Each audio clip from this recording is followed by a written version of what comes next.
You escaped with $3 million. At least, that's what you told yourself.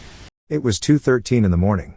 Rain was hitting the windows of a luxury apartment in a country where nobody knew your real name. You sat on the couch, holding a cold wallet against your chest like it was a passport, a weapon, and a life jacket all at once. $3 million. Back home, that number made you feel untouchable. But tonight, you were staring at a private wealth group where the entry requirement was 50 million. And for the first time, you realized something terrifying. You were not rich. You were just liquid. Level 1, the door. Every dirty money story begins with a door. Not a vault. Not a mansion. Not a private jet. A door. Behind it are people who speak quietly, move money without emotion, and treat laws like weather, inconvenient, but temporary.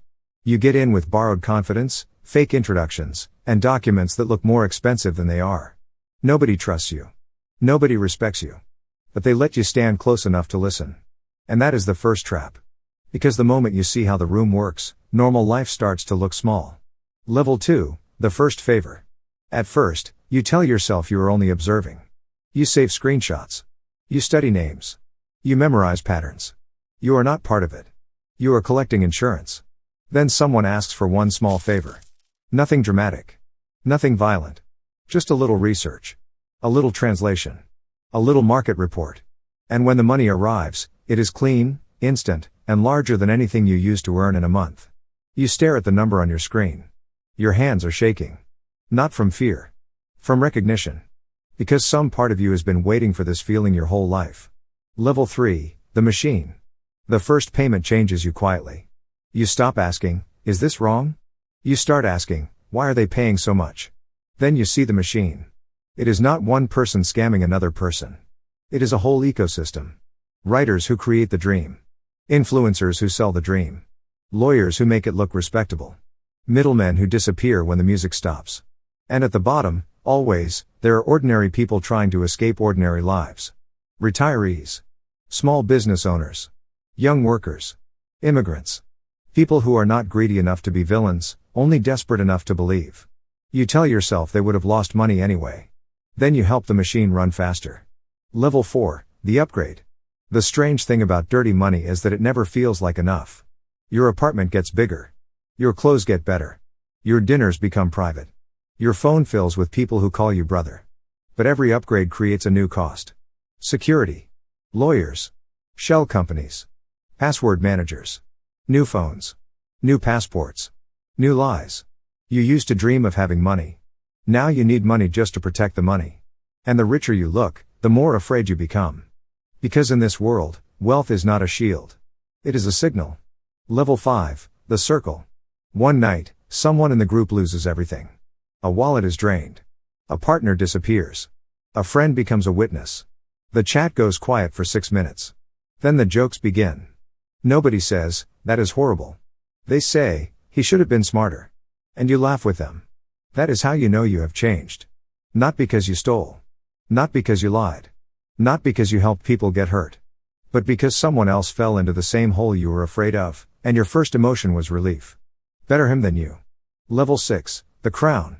Eventually, you stop being useful. You become important. You no longer carry messages. People carry messages for you. You no longer chase rooms. Rooms open for you. A journalist calls you an investor. A conference calls you a founder. A charity calls you a donor. For the first time, your face appears online without fear. You look respectable. And that is the most dangerous level of dirty money. The moment it stops looking dirty. You start to believe reputation can wash memory. You start to believe enough money can edit the past. You start to believe history belongs to whoever can afford the best version of it. Level 7, the exit. Then one morning, you wake up with a thought you cannot ignore. Leave. Sell the properties. Move the coins. Cut the partners. Change the name. Buy silence. Buy distance. Buy a second life. You tell yourself you are done. You tell yourself you are not like them. You were only surviving. You were only adapting. You were only doing what the system required. But the system does not care what you call yourself. It only cares what you still have. And now, you have enough to be worth hunting. Level 8, the bill. The end does not arrive like a movie. No sirens. No dramatic speech. No final confession. It arrives as a missing payment. A contact stops replying. A lawyer asks for more money. A trusted partner moves first. Then another. Then another. Your phones become useless. Your accounts become frozen. Your doors become dangerous. The people who helped you build the maze know every exit.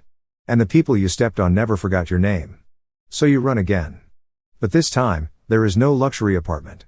No private group. No cold confidence. Just a room with a leaking ceiling. A dead phone. And a cold wallet that opens to nothing. You repeat the recovery phrase like a prayer. 24 words. But the money is gone. The friends are gone.